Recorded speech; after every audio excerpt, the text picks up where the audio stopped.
Magandang araw po mga kaalaga. Welcome sa Alagang Metro South Med. Simpleng usapang pangkalusugan kung saan ang kalusugan ay pinapadali at pinapaalala para sa lahat. Ako po si Jess at ngayong araw tatalakayin natin ng isang mahalagang bahagi ng ospital na hindi madalas makita pero siguradong ramdam ang quality assurance.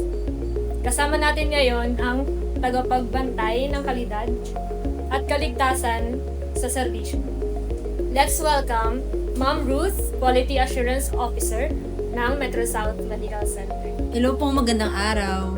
So, ano po muna tayo, ma'am? Sagot lang po tayo ng totoo o hindi sa ating quick Q&A. Ang quality assurance ay para lang sa papel at checklist. Hindi. Kasama ang pasyente sa pagpapanatili ng kalidad. Totoo. May standards ang bawat service sa ospital. Totoo. Mula ER hanggang evening. Totoo. Ano ang quality sa ospital?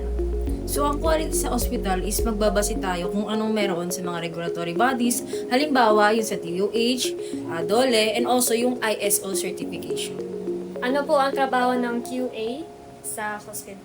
Ang trabaho ng isang quality assurance sa isang hospital ay pagpapanatili ng magandang serbisyo, mga magandang kwalidad ng operasyon at also yung mga satisfaction ng mga pasyente, mga safety ng mga empleyado at pangkalahatan yung mga mismong proseso, mga policies at mga kagandahan na kailangan mapatupad sa loob ng ospital.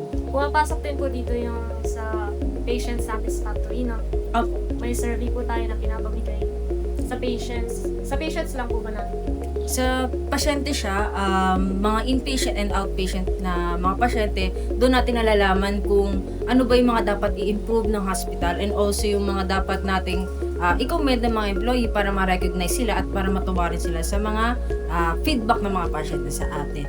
Doon natin titingnan kung ano pa ba dapat yung mga dapat nating i-improve. Kaya yung mahalaga yung mga satisfaction survey in and outpatient. Paano nyo sinisigurado na safe, maayos, at patient-centered ang service ng ating hospital? Ayun, magandang tanong yan na paano ba naging patient center. Siyempre, meron tayong mga policy na dapat sundin sa mismong hospital. Yung mga kada department natin, meron tayong mga specific policy na kailangang responsibilidad ng isang empleyado para mapatupad yung mga ma-prevent yung mga dapat na hindi mangyari. And meron din tayong mga monitoring doon, halimbawa patient fall, sentinel events, meron tayo nun para makita natin at ma-report din sa DOH kung paano ba natin mape-prevent yun. Paano kayo nagtutulungan sa iba't ibang departments para ma-improve yung quality ng ating hospital service? So regarding that, with the help of the supervisor ng kada department, kapag mayroong mga concerns and also yung mga patient complaints, so nagkakaroon tayo ng meeting with them, meron tayong mga incident report kung kailangan, meron tayong mga warning, and then magkakaroon tayo ng pagpupulong para malaman kung paano ito magkakaroon ng solusyon, mga corrective, preventive, and corrective actions. Meron din tayong mga committee kung sino man yung pwedeng mag-handle ng mga ito, yung mga meron silang information, knowledge sa pagpapag-handle, tapos meron din tayong mga exact details kung paano ba to masosolve, kung sino yung mga concerned staff, and then doon tayo mag-decide kung paano ba ma-address yung concerns, and lahat yung yun is reported. Ano po ang top 3 QA reminders ninyo para sa ating mga kaalaga?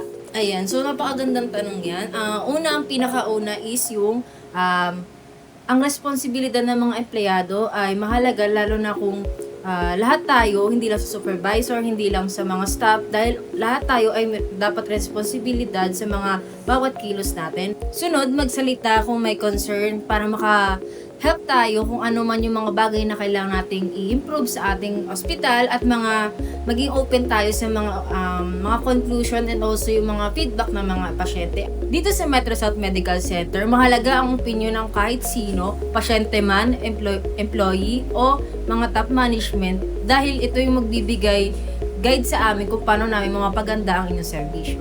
Alagaan ang bawat proseso ng mga departamento dahil dito tayo nagbabase kung paano natin mapaganda ang ating serbisyo at mga operasyon sa loob ng Metro South Medical Center. Okay, thank you po, Ma'am Ruth. Bale, ayun, mga kaalaga, tandaan, ang kalidad ng serbisyo ay hindi aksidente. Ito ay bunga ng malasakit, sistema at teamwork. Sa Metro South, alagang sigurado.